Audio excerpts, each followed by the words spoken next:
a world of fun and fantasy, and ever-changing views, and computer terminology.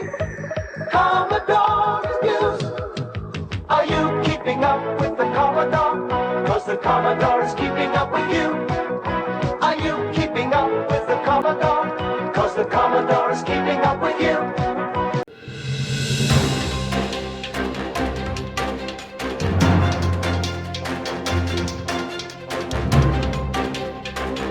In the last Amiga 4000T update, there was a report of its death. That may have been a little premature, because it's alive! Hi, I'm Graham. Welcome back to the Commodore Cave. I've had the Amiga 4000T now for about 6 months. It's been a really interesting time, and in many ways it's been 2 steps forward, 1 step back. When the computer's been working, it's been brilliant. When it's not, it's been as frustrating as hell. Not long after I got this computer, it started getting a little flaky. It would not always boot. Sometimes it would reset. A few odd things. So I had it professionally recapped. That stabilised it a lot.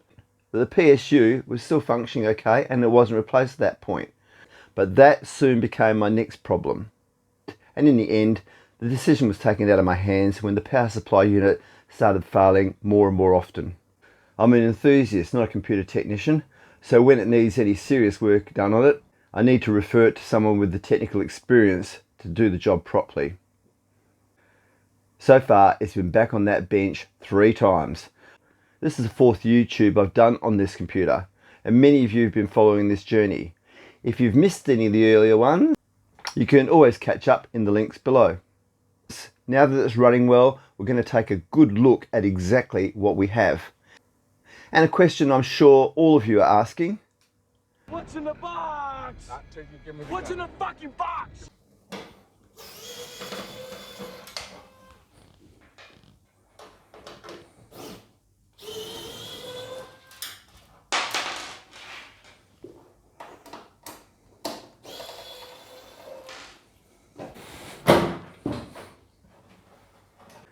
We've got a lot of space in here, which is what the 4000T was known for.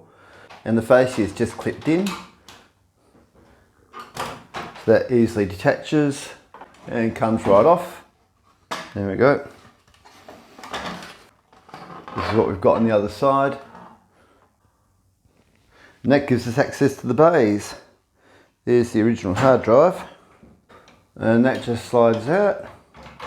And still functioning perfectly well. Pop that back in. This is our floppy drive.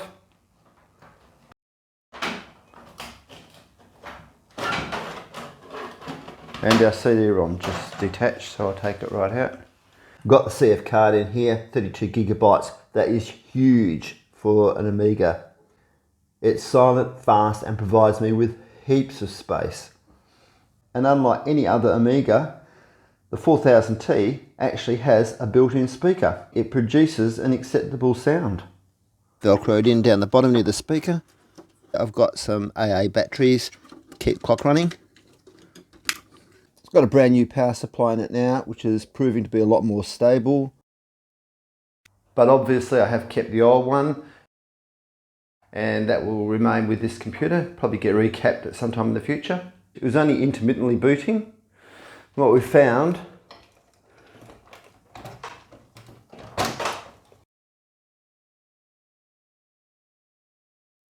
there's the Apollo CPU card, and a couple of things. First of all, it came with a heatsink fan, but there was no thermal grease on it, so that was really defeated. And we know just how important efficient heatsinks really are, don't we, Lucy?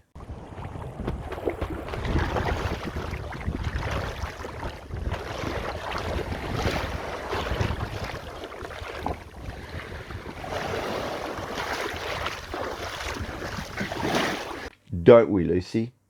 And the clips on it were also breaking off, so it was wobbling around, not good. The other problem with this was it has 2 points here for the standoffs. but that allowed the card to actually move and wobble. These are the two original standoffs. What I've done is printed off a couple more just to keep it balanced. To dissipate the heat on the CPU, I've installed this new fan. And that's made a big difference too. It's been upgraded to OS 3.2, so here are our new ROMs.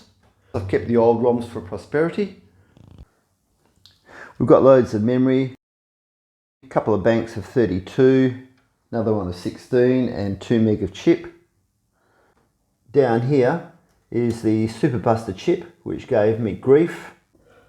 Apparently when I'd taken this in my car to the last computer show, it had upset the chip so that it wasn't connecting properly, and that was causing me all sorts of grief. Over here we have the port module, and that gives me access to things such as the joystick and mouse, and that had some corrosion in it as well. That wasn't helping the situation at all. The first card here is the SCSI module.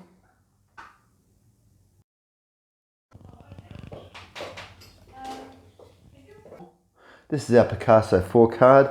She's a big card, takes up the full slot. At the moment I've got as far as being able to get it to display properly through the VGA on my computer LCD monitor, and that's about it. Most of my games are still forced through here onto the 1084 rather than the Picasso. This is the Thylacine card, an Australian made card from around about 2000. And it provides 2 USB ports. Not much documentation available on this. I've managed to get it going, and that's about all I know about it. Don't have the manual for it. Finally, we have a new card. This is the sound card, the Prisma Megamix. This one was made in 2016 from Amiga kit. Dan Woods did a really good YouTube on this. At that stage, the audio from the CD wasn't working, with a fix promised to be coming very soon. I wonder if that ever happened. And it has our backing plate over here with the notoriously unmarked ports. That was a mystery working out what each one of those does. Now that we've got the cards out, here's a close-up of the motherboard. You'll see it in a bit more detail. There's still slots left here to expand on. Not sure what to do with that apart from putting in a network card. I've got NextSurf in my 4000 desktop, which runs well, so if they ever become available again, I'll consider one of those. Long story short, this went back to the technician. All the maintenance and repairs were done on it, and I just picked up the computer again a few days ago. Well, that's as far as I'm taking this. I'm putting it all back together again. If you're still watching at this point, how about clicking that like button now?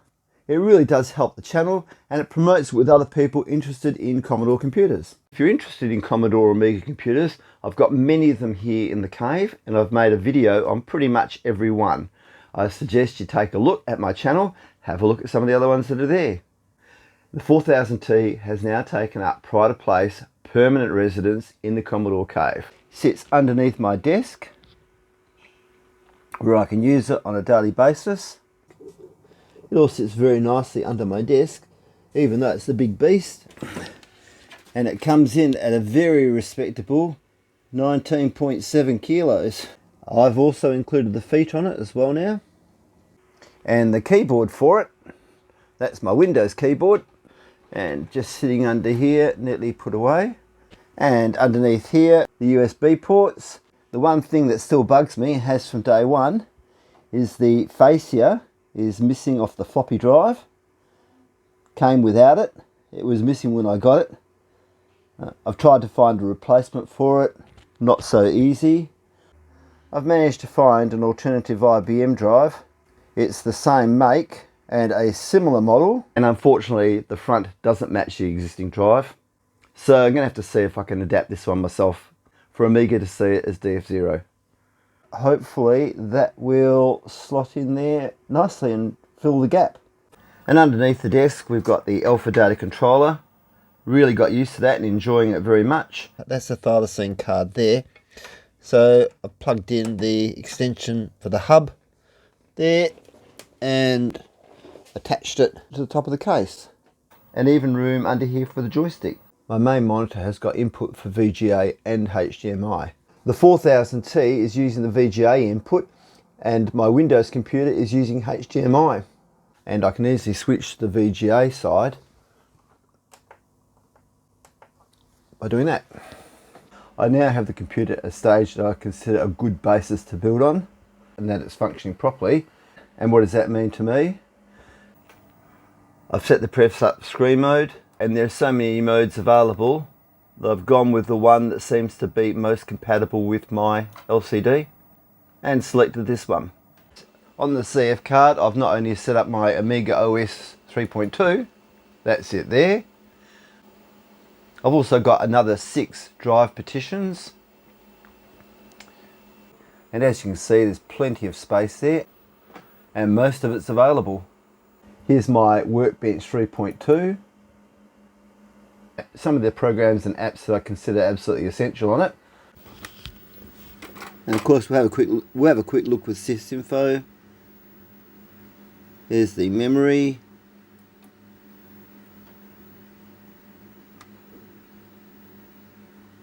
That's one bank. There's another bank, 32 meg each.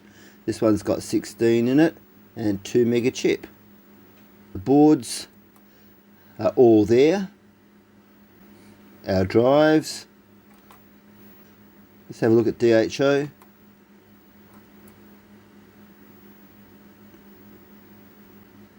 Acceptable. And we'll check our speed.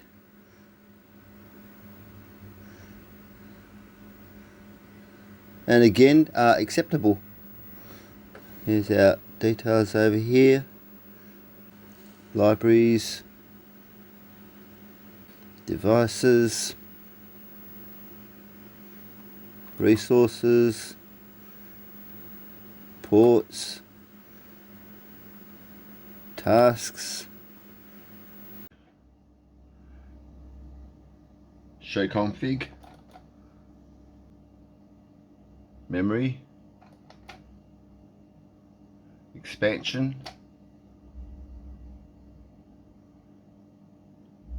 Libraries. Devices. Resources. Residents. And drives. And the clock is working and retaining the time now. I've got easy ADF set up. The CD drive is working, and this is it here. And Trident, which activates my thylacine, and it is right there.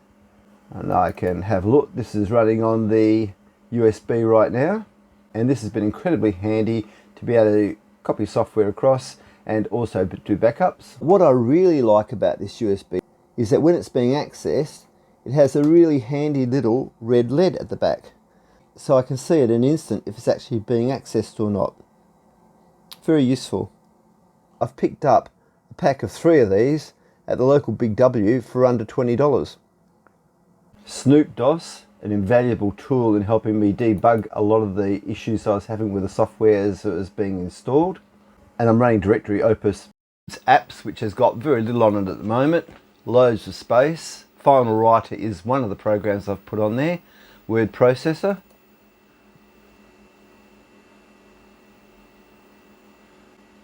And I never actually used this in the day, but just quickly looking at it now, it looks like it has all the basic functions that I would need if I actually did want to use this as a day-to-day word processor. Games. I've got WHD load installed, of course. All the game archives are sitting in here, as well as a folder that I've created with my favourite games in it.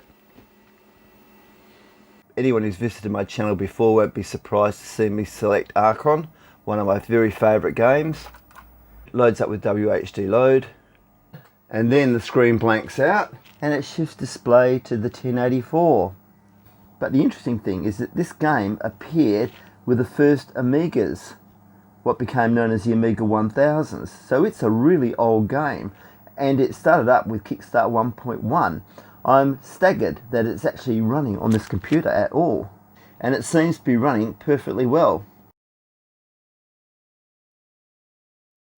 I have media, and that's running the Prisma Megamix card.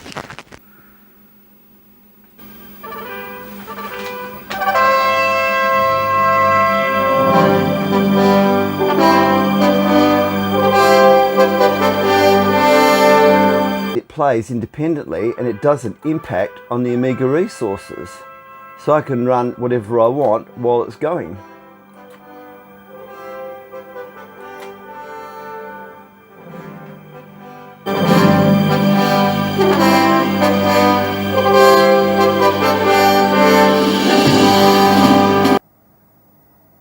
We have our videos, and again screen blanks, and defaults to the 1084, but the video is actually quite reasonable.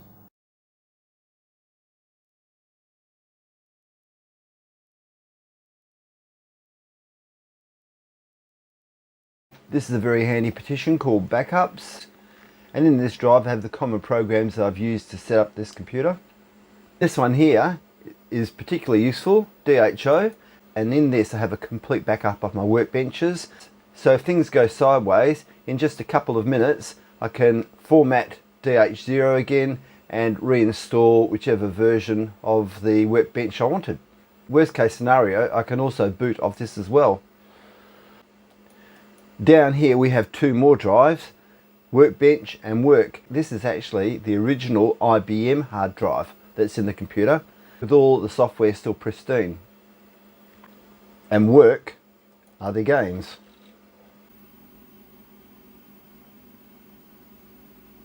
This has been a real learning curve. I'm not used to this computer and all the cards in it, and I'm learning as I go. But in many ways I'm looking forward to that challenge. I've got to say that now the computer's at this stage, I'm really looking forward to exploring with it, seeing exactly what it can do. It's just running so smoothly and flawlessly, it's an absolute pleasure to use.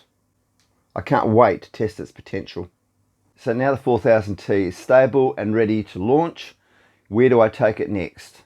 So many opportunities here.